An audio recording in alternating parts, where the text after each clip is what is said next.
Muchas gracias. Muy buenas tardes.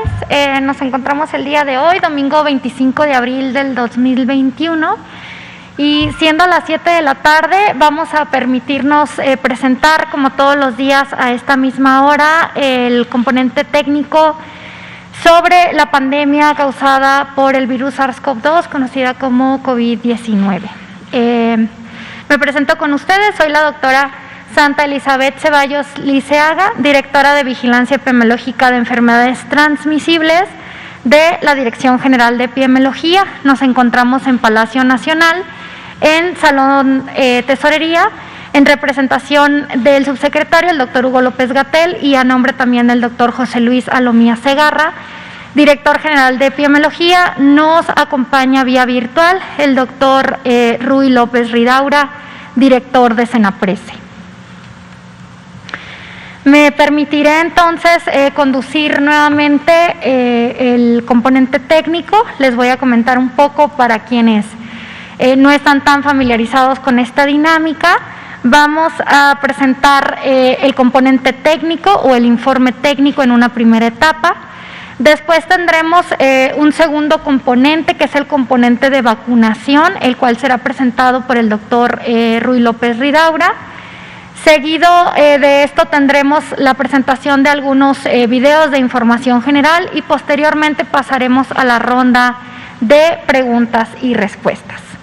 Entonces me voy a permitir dar la parte del componente técnico.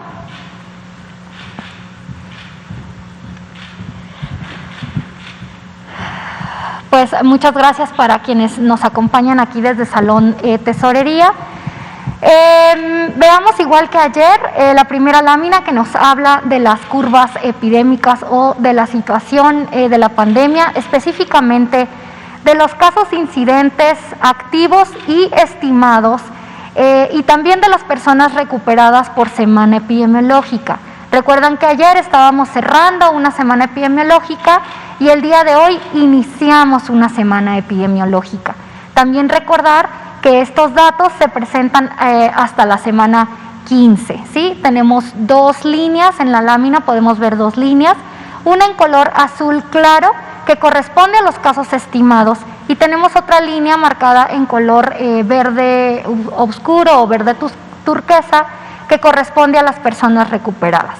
Actualmente tenemos un total de casos estimados que asciende a 2.516.022 personas. De igual manera, vean ustedes las personas recuperadas que ascienden a 1.850.680. Esto es importante. Actualmente nosotros podemos ubicar en la lámina, en la parte superior, marcado en color verde, los casos activos estimados. Estimamos un 1% de casos activos, son 25.369 casos activos estimados. Y es importante aquí mencionar también los esquemas de vacunación completos.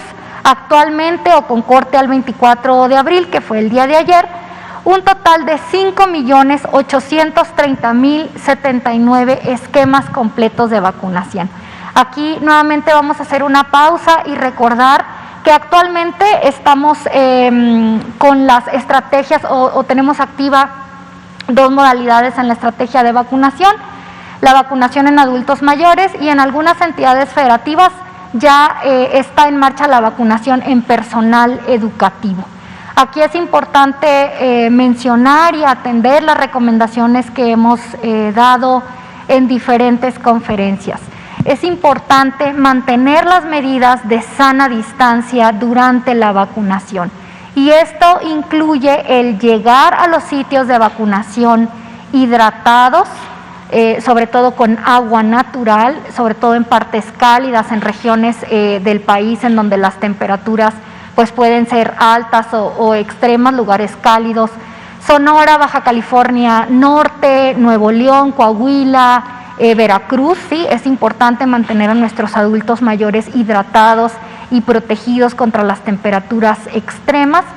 También es importante recordar que no es necesario el ayuno previo a la vacunación, por lo cual la recomendación es que nuestros adultos mayores o en este caso el personal educativo, si es que son llamados a la aplicación de su vacuna, acudan también habiendo tomado sus alimentos, ¿no? Esto es importante.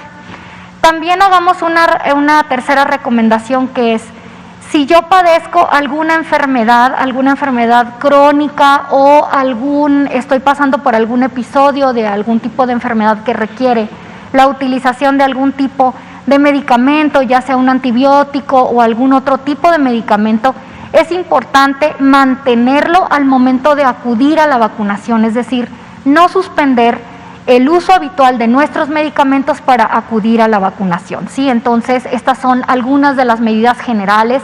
Recordar al momento de llegar al recinto en donde se nos va a vacunar, nuevamente portar nuestro cubrebocas, ¿sí? Mantenernos hidratados, mantener la sana distancia. Si pues tenemos un episodio de estornudo o de tos, también utilizar la parte interna del codo, ¿sí? El estornudo o tos de etiqueta, sin retirarme el cubrebocas. Si ustedes pueden ver, yo en este momento pues tengo el micrófono a una distancia, digamos, normal, estoy hablando y traigo colocado mi cubrebocas, por lo tanto no es necesario retirarnos nuestro cubrebocas para hablar. Y de igual manera, cuando acudamos a vacunarnos, no es necesario retirarnos el cubrebocas bajo ninguna circunstancia, claro, a menos que pues tengamos que tomar algún alimento o tomar agua, ¿verdad? Que puede suceder. Entonces, estas serían las medidas generales. Y la última recomendación, pero no la menos importante, una muy importante, es el adecuado lavado de manos. Si nos encontramos ante una circunstancia en la cual no podemos lavarnos las manos, recordar traer nuestro alcohol gel con una concentración mínima del 60% y utilizarlo si es que manipulé algún objeto, si es que toqué alguna pluma o alguna superficie. Entonces, estas son las medidas básicas. Por favor, no las olvidemos, son muy importantes y ayudan y colaboran a que podamos mantenernos libres de la enfermedad. Si me pasan, discúlpenme, hablamos de las defunciones, hay que recordar también la cifra de las defunciones, las mencionamos cada día, muy lamentables las defunciones, las personas que lamentablemente por la enfermedad han perdido la vida. El día de hoy, 214.947 personas. Siguiente, por favor. Muy bien, también vamos a dar paso a presentarles la parte de la hospitalización. Como ustedes recuerdan, la hospitalización se da bajo dos circunstancias: las personas que requieren una hospitalización en una cama general y las personas que requieren una hospitalización, digamos, en una situación en la cual se requiere la ayuda mediante una ventilación mecánica o una cama con ventilador, como coloquialmente la llamamos o la conocemos. Entonces, en esta lámina ustedes pueden observar tres diferentes líneas, una en color café, una en color rojo y una en color verde. La línea en color café representa la totalidad de las hospitalizaciones y esta es el total de personas hospitalizadas, las vemos en color café. Después, en color rojo podemos identificar el total de personas hospitalizadas en una cama general y posteriormente en color verde identificamos las personas que requirieron hospitalización y también la ayuda de ventilación mecánica y por tanto ocupan una cama con ventilador, ¿sí? Actualmente a nivel nacional tenemos una ocupación del 14%, igual a la que presentamos el día de ayer, no ha habido cambio, nos mantenemos con un 14% de ocupación hospitalaria. Ahora, si me dan la siguiente, vamos a ver esta ocupación en las dos diferentes, digamos, modalidades, que son camas generales y camas que requieren una hospitalización con ventilador. Entonces, hablando de la disponibilidad de camas para hospitalización general, recordemos, ayer también lo mencionamos, actualmente las 32 entidades federativas se encuentran con una ocupación menor al 30%. Las 32 entidades federativas tienen una ocupación de camas para hospitalización general menor al 30%. Tenemos un total de 30.166 camas. De estas ocupadas se encuentran 3.743, lo que representa un 12% de ocupación a nivel nacional, disminuyó un punto porcentual, ¿sí? Esto quiere decir que tenemos todavía libres 26.423 camas de hospitalización general disponibles. Siguiente, por favor. Ahora vamos a ver la ocupación en cuanto a la disponibilidad de camas para hospitalización con ventilador, recordando que estas camas no es nada más hablar de la cama con el ventilador, sino de la presencia de un equipo multidisciplinario de personal especialista y subespecialistas, tanto médicos, enfermeras y diferentes elementos del personal de salud que pues obviamente cuentan con una capacitación, con una expertise para manejar este tipo de camas y por tanto para atender estas situaciones en salud en la cual la gravedad de la persona es tal que requiere la utilización de este ventilador, ¿no? Entonces eso sí hay que dejarlo muy claro porque todo ello se ve representado en esta lámina. Tenemos un total de 10.445 camas con ventilador. De estas están ocupadas 1.896, lo que representa un 18%, disminuye un punto porcentual, y tenemos 8.549 camas todavía disponibles. Recordemos que ayer comentábamos que hay dos entidades de la República, dos entidades que tienen una ocupación mayor al 30%, entre el 30 y el 49% tenemos dos entidades federativas y estas corresponden a Chihuahua y Tabasco. Ayer hacíamos mención de estas dos entidades e invitábamos a la población de todo nuestro país, específicamente de estas dos entidades federativas, a mantener las medidas que ya hemos comentado, el distanciamiento social o el resguardo en casa cuando sea posible, y si yo tengo que salir, pues mantener las medidas de sana distancia, 1,5 metros o 2 metros de distancia entre una persona y otra, portar nuestro cubrebocas, lavado de manos o utilización de alcohol gel y estornudo o tos de etiqueta, por favor, no olviden, estas son las medidas básicas, aunque puede haber más, son las medidas básicas que hemos estado recordando desde el año pasado. Entonces tenemos 30 entidades federativas con una ocupación de camas con ventilador de menos del 30%. Siguiente. Muy bien, entonces de parte de su servidora, básicamente este es el componente temático del informe diario y voy a ceder la palabra al doctor Rui López Ridaura para que continúe con la presentación y la presentación también del componente de vacunación. Adelante, doctor Rui, lo escuchamos. Muchas gracias, doctora Santa Ceballos, gracias por la presentación y desde aquí un saludo para todas y todos, tanto ahí en Palacio Nacional como para quienes nos escuchan en casa.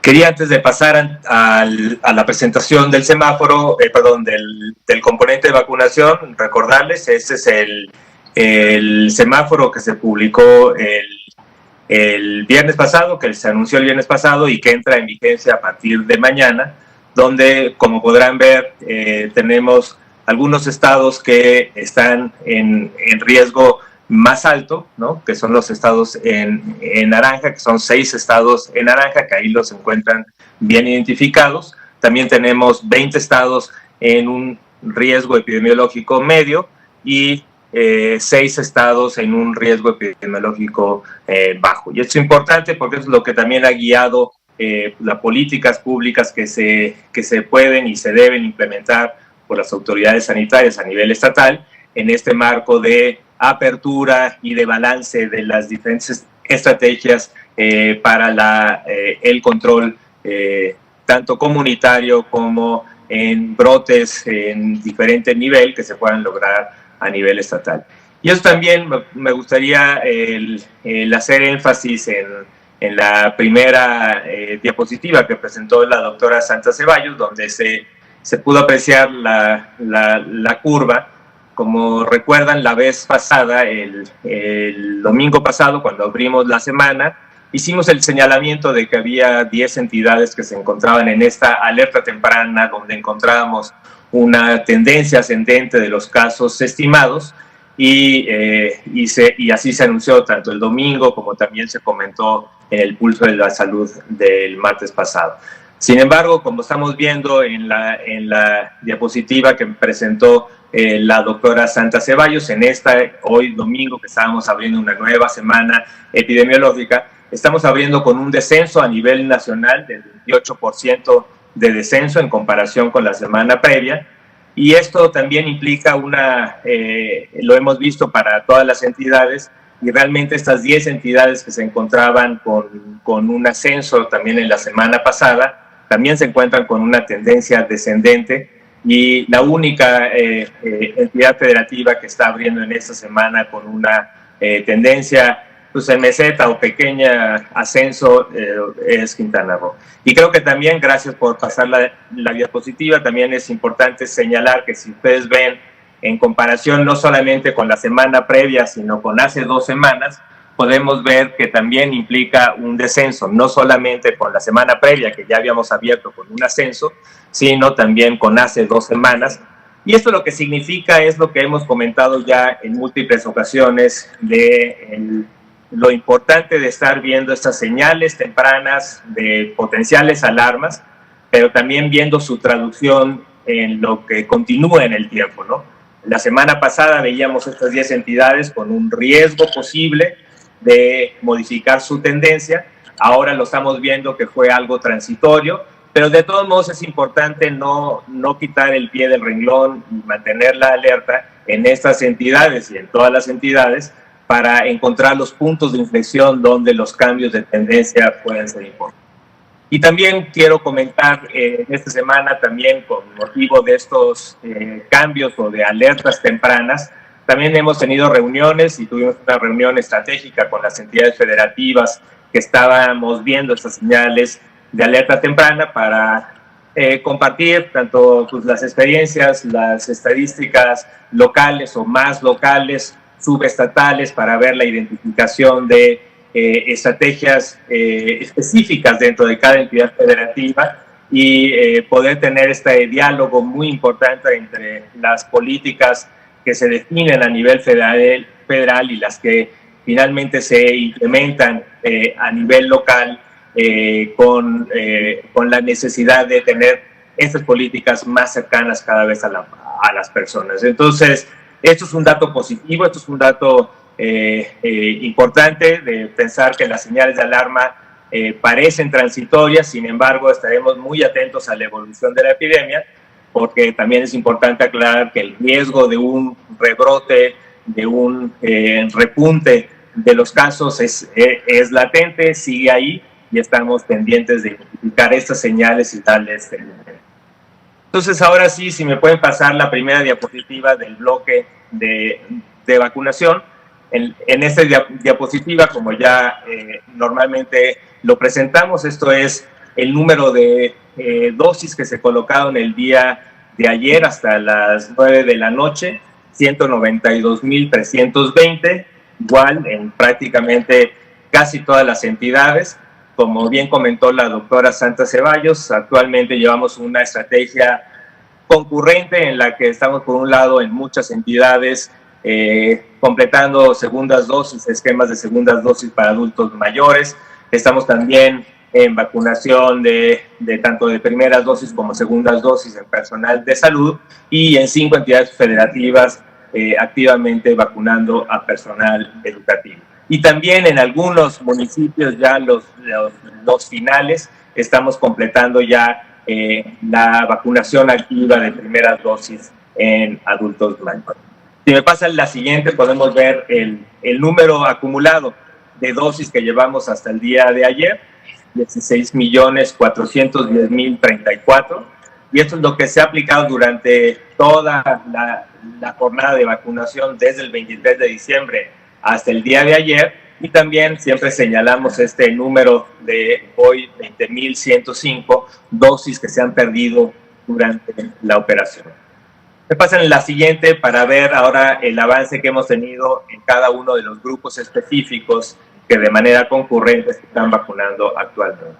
Personal de salud tenemos un total de 968.694, la gran mayoría, 810.264 con esquemas completos, y en esta semana estaremos viendo un incremento en este número, dado que después de la revisión y validación de los censos en prácticamente todas las entidades federativas estaremos viendo vacunación activa en poder terminar el personal de primera línea y de segunda línea.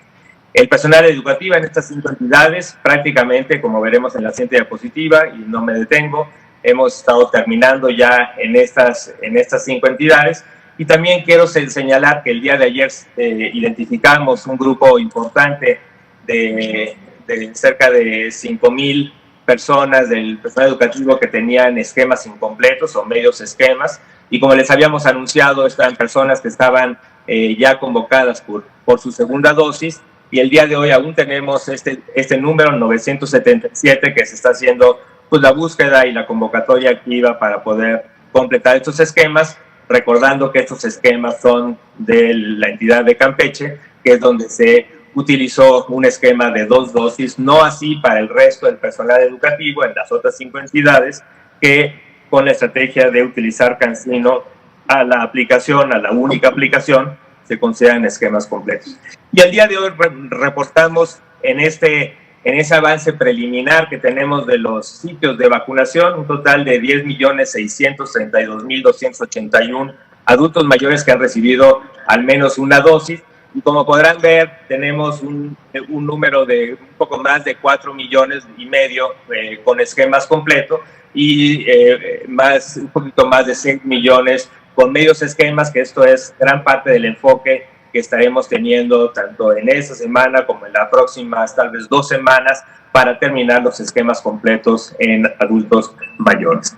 Si me pasan la siguiente, esto es nada más para mostrar el avance que tuvimos en estas entidades. Campeche ya realmente desde hace ya algunas semanas se terminó la vacunación activa de personal educativo, llegamos a casi 90% del censo estimado originalmente para la vacunación, y tenemos las 5 entidades que están activamente vacunando, pero prácticamente ya en el cierre en este fin de semana.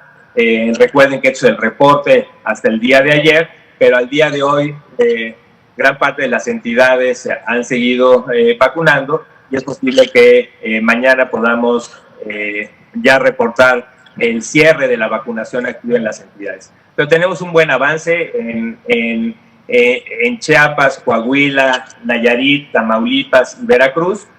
Prácticamente Coahuila, Nayarit y Veracruz llegando al estimado de la meta para completar esquemas de vacunación. En Chiapas y Tamaulipas también estamos en un proceso activo de vacunación, y es posible que también lleguemos a números similares de la meta originalmente planeada. Si me pasan la siguiente. Esto es el reporte de los eventos supuestamente atribuibles a vacunación. Como lo hemos comentado, esto es parte de la información que recolectamos día con día en este sistema reforzado de farmacovigilancia, en donde tenemos a todo, con base en unos lineamientos que se publicaron a finales del año, se han reforzado con la estrategia de vacunación para COVID, y lo que implica este sistema es en cada unidad de salud, tanto públicas como privadas, donde se presenten algún tipo de evento que posiblemente temporalmente esté asociado a la aplicación de una vacuna, se reporta, se registra y se identifica y se clasifica en forma ya sea un evento leve, un evento grave.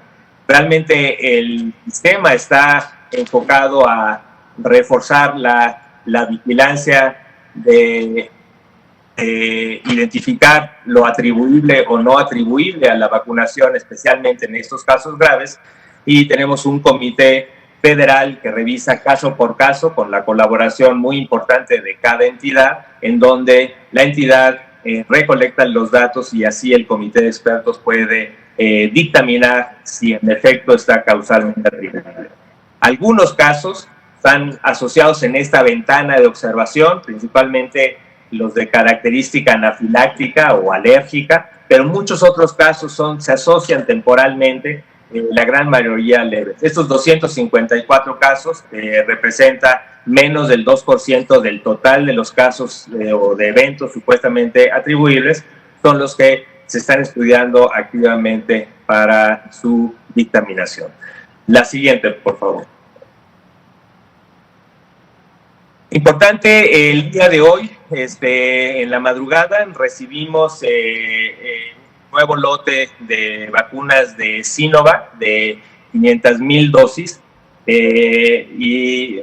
se recibieron en la mañana, pero una cosa que sí me gustaría recalcar es que se recibió, pero aún tenemos pendiente una serie de estudios analíticos.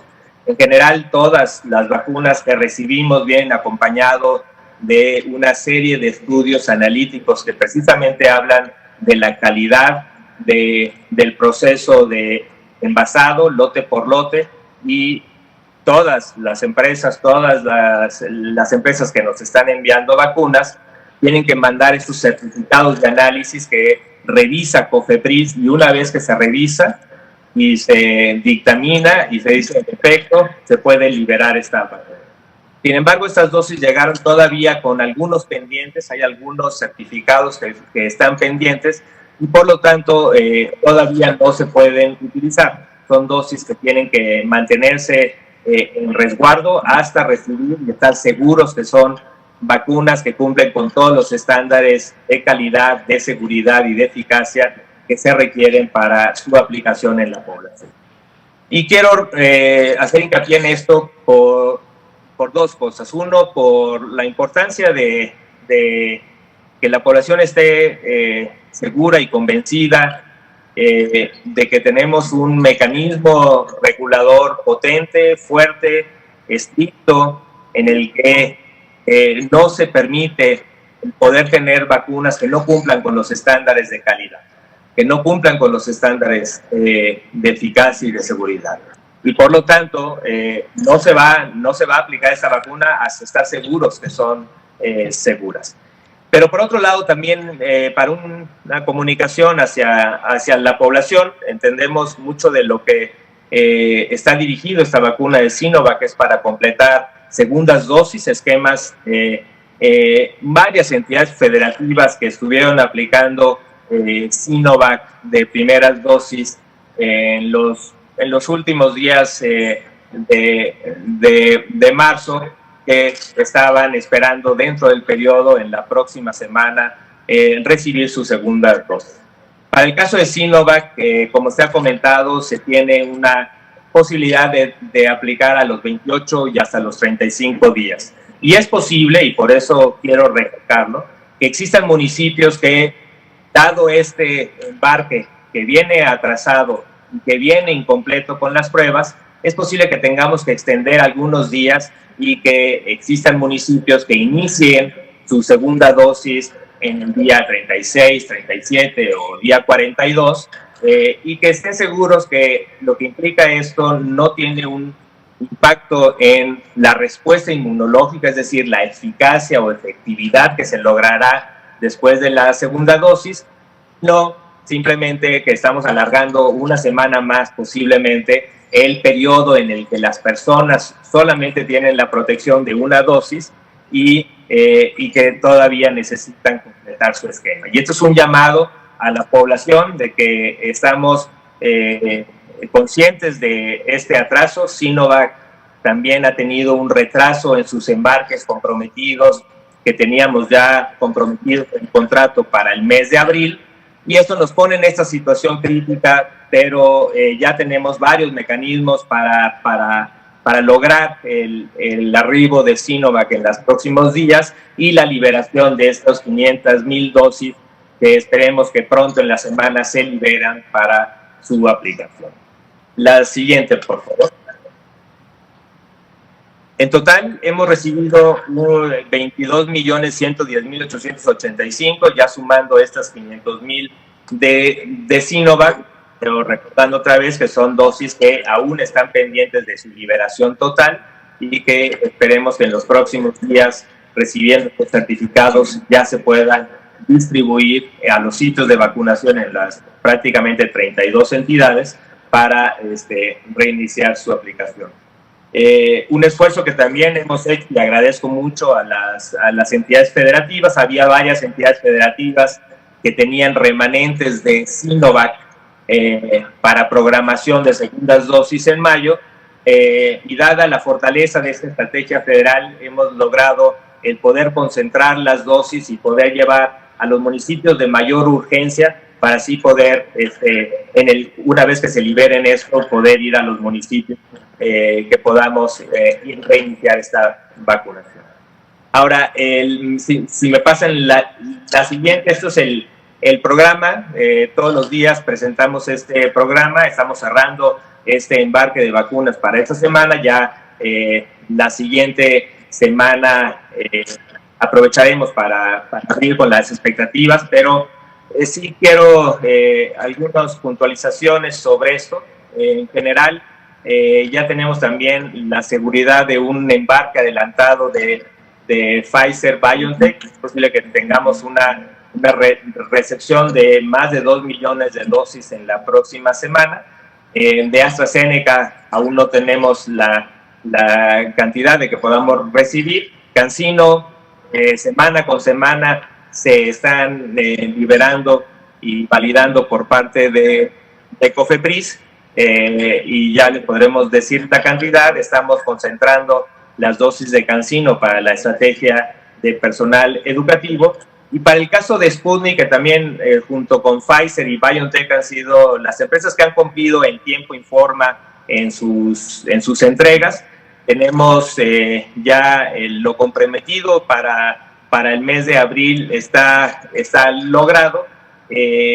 Sin embargo, también, y agradezco mucho al esfuerzo que también ha hecho Birmex en la negociación con el Instituto Gamaleya y con el gobierno ruso para lograr un adelanto, y es posible que tengamos una buena cantidad del primer componente para seguir expandiendo en la década de 50-60.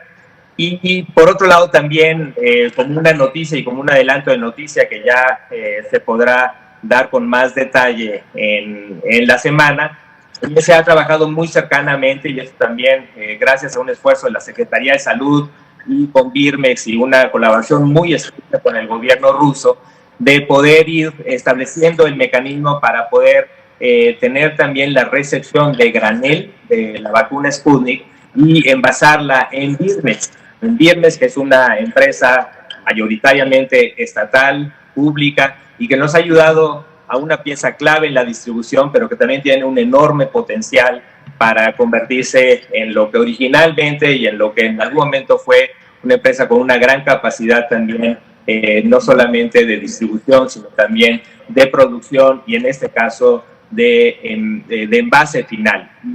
Esto, pues creo que en el momento que se pueda lograr, hay mucho avance en esto, y esperemos que pronto podamos ya anunciar de manera oficial a partir de cuándo podremos tener esta nueva relación con Sputnik, en el que tengamos el envase aquí en México para su distribución, posiblemente no solamente en México, sino también en la región. Y con esto, y si me pasan la siguiente, la siguiente solamente para recordar y seguir recordando la campaña activa que tenemos de vacunación de sarampión y rubiola en estos dos grandes estrategias. Uno, tener el cumplir esta vacunación en población de 1 a 4 años, pero también en esquemas que hayan quedado incompletos, también el poder cubrirlos en la población. También está la estrategia activa y la invitación a que toda la población acuda a los centros de salud para que los niños y niñas de 1 a 4 años reciban un refuerzo en esta vacunación y poder completar esquemas pendientes. Y con esto terminamos, y le dejo la palabra entonces a la doctora Santa Ceballos para que continúe con la conducción de la sesión. Gracias. Muchas gracias, doctor Rui, por la información. Y para complementar lo comentado por el doctor con respecto al arribo de las vacunas, si nos pudieran pasar por favor uno de los videos para ver este arribo que, como recordarán, ayer comentaba el doctor Rui que estaba programado para haber llegado ayer.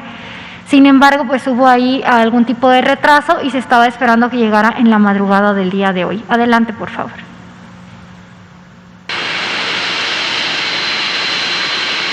En punto de las 23:52 horas de este sábado 24 de abril, México recibió un nuevo embarque de vacunas contra la COVID-19 producidas por la farmacéutica Sinovac Life Sciences Company Ltd, con 500,000 dosis envasadas para avanzar en la vacunación contra el virus SARS-CoV-2. El séptimo embarque arribó a la Terminal 1 del Aeropuerto Internacional de la Ciudad de México Benito Juárez, que sumado a los anteriores hacen un total de 5 millones de dosis envasadas por este laboratorio con sede en China. Desde el 23 de diciembre de 2020, México ha recibido 19.478.725 dosis de vacunas envasadas por las farmacéuticas Pfizer-BioNTech, AstraZeneca, Sinovac, CanSino Biologics y Sputnik V, producida por el Centro Nacional de Investigación de Epidemiología y Microbiología Gamaleya. Asimismo, en nuestro país, el laboratorio Drogmes ha envasado 2.632.160 dosis de la vacuna CanSino Biologics, lo que hace un total de 22.110.885 dosis. Con estos embarques recibidos, continúa la Estrategia Nacional de Vacunación para combatir el virus SARS-CoV-2, causante de la COVID-19 en México. Muy bien, pues como pudieron comprobar, las vacunas afortunadamente y gracias a la gestión que se está llevando a cabo continúan arribando. Como ya lo ha comentado también el señor subsecretario, conforme las vacunas se están produciendo en el mundo, los diferentes países estamos recibiendo las vacunas en cumplimiento a los diferentes acuerdos y las diferentes gestiones que se han realizado entre los países, obviamente dependiendo de la diversidad de las vacunas que se han creado, que han sido autorizadas en nuestro país. Pues recordarles que COFEPRIS está involucrado 100% en la garantía o en garantizar que todas las vacunas que estamos utilizando en nuestro país son seguras, ¿no? Entonces esto es importante, es un mensaje creo que no debemos olvidar y no debemos de dejar de transmitirle a la población, que independientemente del biológico que me corresponda que me apliquen cuando me corresponda mi vacunación, ya sea por grupo de edad o por diferentes estrategias, en este caso ya saben que tenemos personal de salud y tenemos personal educativo, lo importante es recibir nuestra vacuna, ¿no? Estar atentos al llamado cuando nos corresponda acudir a nuestra vacunación. Todas las vacunas, todas ellas son seguras, ¿sí? No hay una preferencia en particular de decir esta sí sirve, esta no, esta me gusta, esta no me gusta. En realidad, pues hay que tener siempre muy presente el gran esfuerzo que se está haciendo en nuestro país por la recepción y por la gestión para poder tener estas vacunas, y como lo comenté, todas ellas son seguras. Otro mensaje es que todas ellas son gratuitas. No olvidemos que las vacunas en nuestro país son gratuitas, que nadie debe de estarme cobrando por llenar un papel o por apartarme un lugar en la fila, ni bajo ninguna otra circunstancia. Si ustedes detectan que esto está sucediendo, por favor repórtenlo, porque las vacunas en nuestro país, sobre todo hacemos el reforzamiento, todas las vacunas en nuestro país para SARS-CoV-2 o COVID-19 son gratuitas y nadie tendría por qué estarles diciendo lo contrario o cobrándoles bajo ninguna circunstancia, ¿sí? Fíjense que el día de hoy tenemos varios mensajes importantes que transmitirles y cerrando un poco el bloque de vacunación, al cual agradecemos al doctor Rui que nos haya dado todo este apoyo y toda esta información. Igual que ayer, como ustedes recordarán, tuvimos la visita el día viernes del representante de salud de Coahuila, el doctor Bernal, Y el día de hoy queremos nuevamente presentarles un video que nos envía la entidad para conocer un poco más del trabajo y de las estrategias que se están llevando a cabo en Coahuila. Me gustaría que tomáramos unos minutos para ver este video, por favor. Adelante. A los que trabajamos en área COVID nos tocó vivir situaciones tristes con sentimientos encontrados, en su mayoría devastadores. Sin embargo, no todas las experiencias fueron negativas, ya que también nos tocó atender muchos pacientes que lograron vencer esta temible enfermedad. En esta batalla perdimos abuelos, padres, hermanos, compañeros de trabajo. pero sobre todo no perdimos la esperanza. Nosotros, como médicos de primera línea, estamos orgullosos de dejar nuestro máximo esfuerzo en nuestros pacientes. Y dejando en claro que nunca lo hicimos buscando reconocimiento, sino cumpliendo con nuestra obligación de servir al enfermo. Sin distinción de clases sociales y raza. Seguiremos combatiendo esta enfermedad con la mejor actitud. Y sobre todo, honrando a todos aquellos que no están con nosotros. Orgullosos de pertenecer al Hospital General Torreón.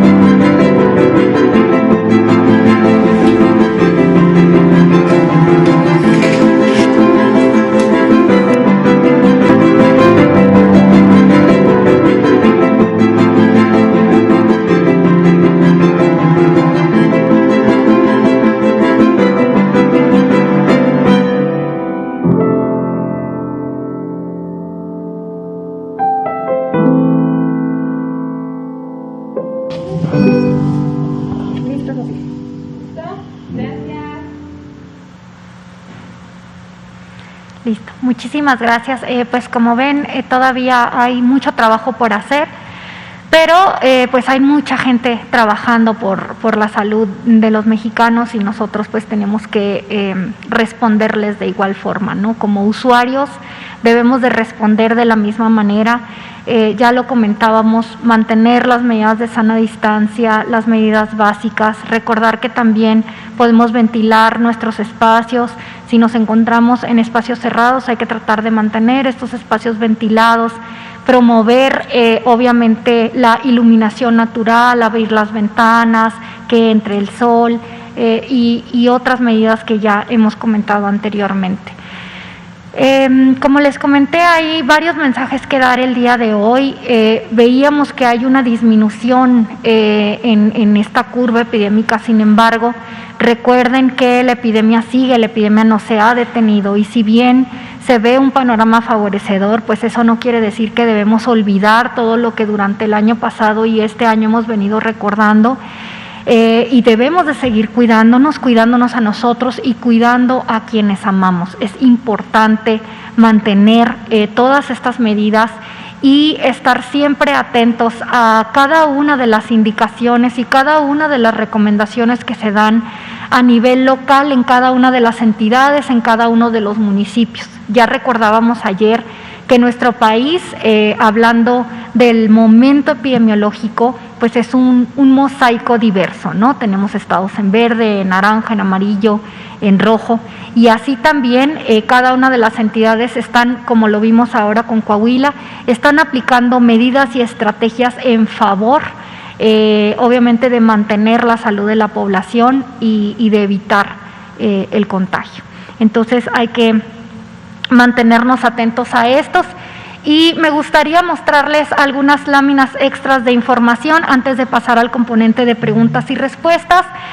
Únicamente recordar el día de ayer y el día de hoy, y tenemos varios días recordando que estamos en este momento con una campaña de vacunación contra sarampión y rubiola. Hay que recordar específicamente que sarampión es una de las enfermedades contagiosas o de las infectocontagiosas que tiene actualmente un potencial de ser erradicada. Nuestro país se encuentra libre de la enfermedad, si bien hemos tenido momentos, el año pasado tuvimos un brote, en este momento afortunadamente y desde mayo del año pasado no hemos tenido la presencia de más casos de esta enfermedad en nuestro país.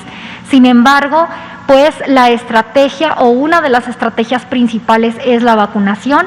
La vacuna protege contra sarampión y contra rubiola y la vacuna SRP previene contra sarampión, rubiola y parotiditis. Tenemos estas 2 vacunas en nuestro país, también son gratuitas, están inmersas en el esquema de vacunación que tenemos y es importante promoverlas y conocerlas.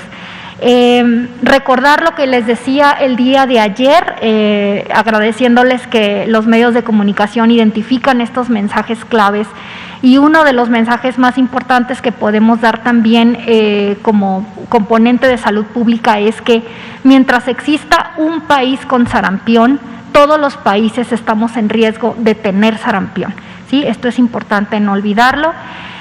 Y hablando específicamente de esta campaña, el día de ayer nos hacían la pregunta, el comentario, algunos de los compañeros reporteros que nos visitaban ayer, cómo está armada esta estrategia, o cuántas son las vacunas que se pretenden aplicar y en quiénes o a quiénes va dirigida. Recordar que esta campaña va dirigida a los niños de 1 a 9 años, que está dividido en 2 grandes grupos. Una campaña de seguimiento para niñas y niños de 1 a 4 años de edad, a los cuales se les aplicará una vacuna de SR. Se pretende, o la meta es 8.6 millones de dosis, y tenemos una segunda fase o un segundo componente dentro de esta campaña, que son las actividades de puesta al día con la vacuna de SRP, sarampión, rubiola y parotiditis. Esta va dirigida a niñas y niños de 1 a 9 años de edad, y la meta son 3.9 millones de dosis para una meta total de 12.5 millones de dosis. Esto es importante mencionarlo.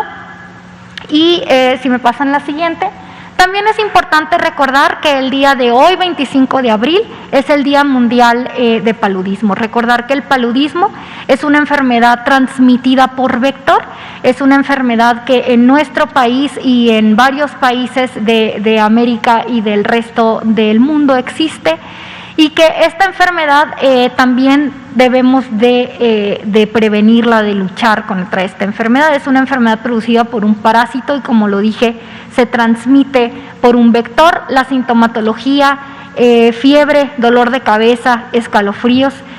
Si me pasan la siguiente, hay que recordar que en zonas endémicas de paludismo, o en zonas en donde sabemos que existe paludismo y que existe el vector, pues hay algunas medidas también preventivas que debemos de tener siempre en cuenta. Por ejemplo, si realizamos actividades exteriores, pues lo ideal es evitarlas, y si tenemos que hacerlo, pues que estas no sean al amanecer o al atardecer, ya que el vector, ese es el horario en que el vector está, digamos, en el medio ambiente, ¿no? En el horario en el que este vector o este mosquito, que es quien transmite la enfermedad, pues se encuentra activo, se encuentra despierto. El uso de repelente, el uso de manga larga también si tenemos que estar en exteriores, y sobre todo la eliminación del criadero. No olvidemos que los criaderos son estos lugares en donde el mosco se va a reproducir, que los criaderos sobre todo se encuentran cerca de nuestro domicilio o incluso al interior de nuestras casas. Si nosotros tenemos depósitos de agua, recordar que al mosco el vector le gusta el agua limpia y el agua estancada. Si yo tengo agua limpia y estancada, como un jarrón o algún depósito de agua que no está tapado, ahí se puede reproducir este mosco, este vector, y estaríamos expuestos. Entonces, esos son los mensajes que tenemos el día de hoy, y recordar también que cada 25 de mes es día naranja. Básicamente esos serían los mensajes del componente, y pasaríamos a preguntas y respuestas. Le solicitaría a cada uno de los compañeros que nos acompañan recordarme su nombre y de qué medio nos acompañan. Adelante, por favor. Rápidamente, una pregunta referente, Juan Hernández del periódico Basta del Grupo Cantón, referente a estos estados en donde se ha registrado el descenso, si nos pueden explicar qué medidas fueron las que se tomaron, y sobre todo en el caso de la Ciudad de México y del Estado de México, que son donde se reporta el mayor número de casos, cómo se ha venido trabajando y cómo se ha venido precisamente previniendo esta situación de evitar un posible rebrote. Gracias. Muchísimas gracias. Pues miren, recordando, ya lo hemos venido mencionando, no es solamente una estrategia, es un cúmulo de estrategias los que apoyan obviamente a tanto la disminución de la transmisión de la enfermedad, ¿no? Recordar que una de ellas, dentro de las más importantes, tenemos el distanciamiento social, el mantenernos dentro de casa si no tenemos otras actividades que salir a hacer. También el recordar que ante la aparición de cualquier signo o síntoma, me quedo en casa. Esto es lo principal también. ¿Por qué? Porque eso nos habla de que si yo me siento mal o siento que estoy enfermo, en ese momento hago mi resguardo. Hay otras actividades, ya mencionamos el uso del cubrebocas, el mantenerse en casa, el estornudo de etiqueta, el lavado de manos, ¿verdad? Pero específicamente cada una de las entidades federativas, dependiendo, digamos, del semáforo, es el tipo de estrategia que toman para el resto de la población, ¿no? Creo que ya se ha mencionado hace, si no me equivoco, 1 o 2 fines de semana, nos acompañó la doctora Oliva de la Ciudad de México y ella mencionaba y presentaba las diferentes estrategias que van desde en su momento la reconversión de hospitales hasta, pues digamos, actividades como la suspensión, ¿verdad? La suspensión de ciertas actividades económicas o comerciales o turísticas que ayudaron a mantener esta disminución. Igual, y aprovechando que está el doctor Ruy López Ridaura con nosotros, si él quisiera complementar la respuesta, adelante. Sí, muchas gracias, doctora Santa, y gracias por la pregunta. Digo, como comenta la doctora Santa, tampoco es fácil el poder saber qué fue exactamente lo que hizo por un lado, el cambio de la tendencia que vimos en la semana pasada y ahora el descenso que estamos viendo. Lo único que sí me gustaría un poco recalcar y también enfatizar que, como les comenté en esta reunión que tuvimos el jueves pasado, miércoles o jueves de la semana pasada, con cada una de las entidades que estábamos viendo estos datos o señales de alarma, mucho del énfasis en cada una de las entidades ha sido el abordaje comunitario, el abordaje del rastrear, como lo comentó también el doctor Bernal el viernes pasado, en estos rastreadores de buscar activamente los casos a nivel comunitario, el tener la promoción cercana a la casa con las brigadas, el seguimiento de cada uno de los casos, el rastreo de contactos, y realmente esas son las estrategias que en épocas de baja transmisión comunitaria son más importantes para reforzar. Y mucho también de la discusión técnica también con Ciudad de México y con Estado de México también era un poco la señal que implica la búsqueda activa de casos, que implica también cuando uno busca más activamente y tiene una activación importante de las brigadas, pues encuentra más casos, ¿no? Y muchas veces esto se traduce en un ascenso, pero por otro lado se traduce también en una disminución de la positividad, como también mostramos el viernes pasado. Entonces, digo, es un conjunto de acciones y creo que es parte de lo esperado en esta fase de la epidemia, baja transmisión comunitaria y un gran abordaje comunitario para el seguimiento temprano de los casos y el rastreo de contactos. Muchísimas gracias, doctor. Siguiente pregunta, por favor, si nos recuerda su nombre y de dónde nos acompaña. Sí, gracias. Ignacio de Alba, de Pie de Página. Buenas noches. A ver, han dicho que son 16 millones de adultos mayores los que se van a vacunar, pero hasta el momento solo se han logrado poner 6 millones más o menos, ¿no? 5.800.000 dosis completas. Preguntarle cuándo creen que logren vacunar a todas las personas de la tercera edad. Tengo otra pregunta. Muy bien, muchísimas gracias por la pregunta, ya que esta se refiere al componente de vacunación, aunque ya ha sido comentado también el censo que tenemos de adultos mayores y estos cambios o esta variabilidad en los números que dependen también de la parte de la aceptación, ¿no? Pero específicamente hablando de cuándo se espera completar, pues le solicitaríamos el apoyo al doctor Ruy para que él pueda explicar un poco. Adelante, doctor Ruy, lo escuchamos. Sí, muchas gracias. Digo, es importante, ya lo aclaramos también ayer y lo acaba de mencionar la doctora Santa. El estimado inicial de estos cerca de 15 millones, un poco más de 15 millones, es un estimado que teníamos con el censo de INEGI. Hay que tener en cuenta que también, especialmente en los adultos mayores, pues hay mucha modificación de ese censo original. La parte importante también son pues defunciones en este grupo de mayor edad. Entonces este es un censo, es un estimado inicial que no necesariamente refleja la meta, y lo más probable, por los datos que tenemos, es que está sobreestimado. Por otro lado tenemos la aceptación, y por eso hemos y lo hemos enfatizado de que no estamos con la expectativa de llegar a los 15 millones. Sabemos que está sobreestimado, más o menos por las tasas que hemos visto y estimado de aceptación de la vacuna, que están cerca del 70%. Habíamos tenido una meta original de cerca de 12 millones. Sin embargo, también por la expectativa y por la precisión que pudiera tener el censo original, es muy difícil poner una meta numérica exacta a la que vamos a llegar.